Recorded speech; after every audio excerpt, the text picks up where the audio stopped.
Egyanus Kogoya, pimpinan kelompok kriminal bersenjata atau KKB di wilayah Kabupaten Duga, disebut-sebut hanya takut pada sosok pecatan TNI yang kini membentuk kelompok baru di Papua.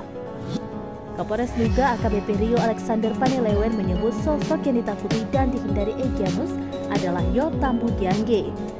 Egyanus Kogoya merupakan pimpinan KKB yang terkenal kejam dan sering melakukan aksi kekerasan bersenjata di Kabupaten Duga, Papua Pegunungan. Lalu, siapa sebenarnya Yotambu Giangge? Yotambu Giangge merupakan pecatan TNI yang kabur dari kesatuannya pada 17 Desember 2021. Ia sebelumnya bertugas di Batalion Infanteri 756 MWS di Kompi C Senggi, Kabupaten Kerom.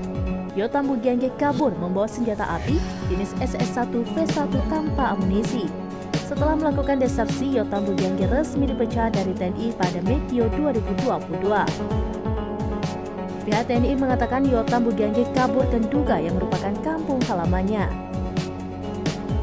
Yotambu Giangge sempat bergabung dengan Egyanus Kogoya dan melakukan sejumlah aksi kejahatan. Mereka bekerja sama dalam pembunuhan anggota Polri Bribda Diogo Rumaropen dan membawa kabur senjata stel dan AK-45 milik korban pada Juni 2022. Ia dan Egyanus Kogoya juga terlibat dalam aksi pembantaian warga sipil di Kampung Nogolait, distrik Kenyam, Duga yang menewaskan 12 orang pada Juli 2022.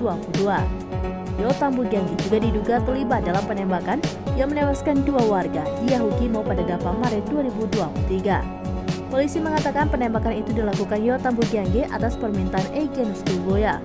Sementara itu, Kapolres Duga AKBP Rio Alexander Panelewen menyebut Yotambu Giangge sudah berpisah dengan kelompok Egyanus Kogoya.